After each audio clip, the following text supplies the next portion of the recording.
جی تو آپ کو ہو گیا کسی دوشیزہ طرح دار سے پیار، آپ ان کے پاس گئے، آپ نے کہا کہ محترمہ مجھے آپ سے پیار ہو گیا ہے، میں آپ سے نکاح کرنا چاہتا ہوں۔ دوشیزہ نے کہا جی sorry I am not available. آپ نے کہا کیا مطلب؟ انہوں نے فرمایا کہ بات یہ ہے کہ میں تو پہلے ہی کسی سے پیار کرتی ہوں اور میں تو انہی سے شادی کروں گی۔ آپ نے کہا اوکے نو پرابلم،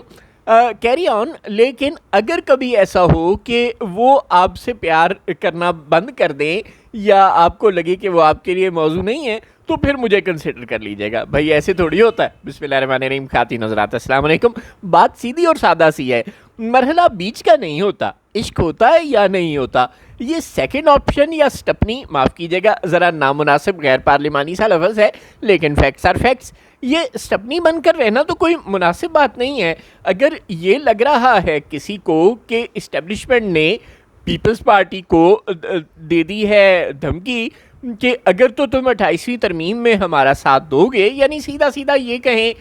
کہ صدر زرداری کو ایوان صدر سے رخصت کر کے اور ان کی جگہ کسی اور کو بٹھانے میں ہمارا ساتھ دو گے، اور سندھ کو کئی چھوٹے صوبوں میں تقسیم کرنے میں ہمارا ساتھ دو گے، اور اسی طرح کی اور بہت سی باتوں میں ہمارا ساتھ دو گے جو کہ 18ویں ترمیم کے بالکل خلاف ہوں گی، 73 کے آئین کی روح کے خلاف ہوں گی، تو پھر تو ٹھیک ہے۔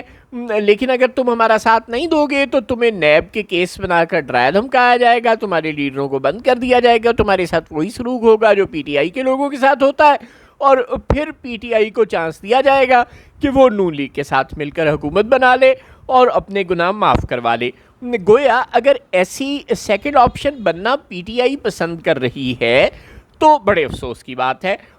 ایسا کیسے ہو سکتا ہے کہ اس طرح کی کسی ڈیل کے انتظار میں پی ٹی آئی والے خاموش ہوں؟ یہ جو آپ نے دیکھا ہے کہ ایک زمانہ تھا کہ مریم بی بی بہت بولا کرتی تھیں، بڑی اپنے والوں شمع جمہوریت بن کر چیخا پکارا کرتی تھیں، کبھی وہ ججوں پر چیختی تھیں، کبھی نواز شریف صاحب، قمر جاوید باجوہ صاحب سے جواب مانگا کرتے تھے، اور پھر سب پوری کی پوری نون لیگ کو بالخصوص باپ بیٹی کو سانپ سوکھ گیا، نہ مریم بی بی بولتی نہ ان کے پاپا بولتے، اور پھر یہ ہوا کہ ڈیل ہو گئی اور نواز شریف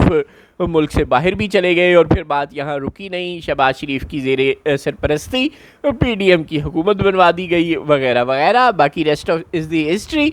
چنانچہ اب ایسا ہی اگر کوئی ڈیل کا راستہ پاکستان تحریک انصاف اختیار کر رہی ہے اور اس وجہ سے چپ ہے اور اسے لگتا ہے کہ اس کی ڈیل ہو جائے گی، تو کیا واقعی یہ کوئی دانشمندانہ پالیسی ہے؟ عمران خان ایک آنکھ اپنی ضائع کروا چکے ہیں، بشریٰ بی بی کی بھی ایک آنکھ اس وقت تو شدید خطرے میں ہے، پتہ نہیں بچتی ہے کہ نہیں بچتی، پتہ نہیں بچی ہے کہ نہیں بچی، اور عمران خان کی ایک آنکھ پہ معاملہ رکے گا یا اس سے بھی آگے جائے گا، کسی کو کچھ پتہ نہیں۔ اور اگر پاکستان پیپلز پارٹی والے حلالہ کر لیتے ہیں، یعنی کہ اسٹیبلشمنٹ کی وہ تمام شرطیں مان لیتے ہیں، تو جو پی ٹی آئی نے اس وقت خاموشی اختیار کی ہوئی ہے، احتجاج تو دور کی بات، کوئی بندہ چون چراں بھی نہیں کر رہا، بلکہ اقبال افریدی والے معاملے کو جب سے طلال چودھری نے ایکسپوز کیا ہے تب سے الٹا پی ٹی آئی والے آپس میں مزید لڑنا شروع ہو گئے ہیں۔ نہیں لڑتے تو وہ پہلے بھی رہتے ہیں ماشاءاللہ، اب مزید لڑنا شروع ہو گئے ہیں۔ سہیل افریدی صاحب تلاش گمشدہ کا اشتہار دینا پڑے گا، غائب ہو گئے ہیں۔ جو اپنے آپ کو احتجاجی سیاست کا چیمپئن بتایا کرتے تھے وہ کسی کو اب نظر ہی نہیں آتے۔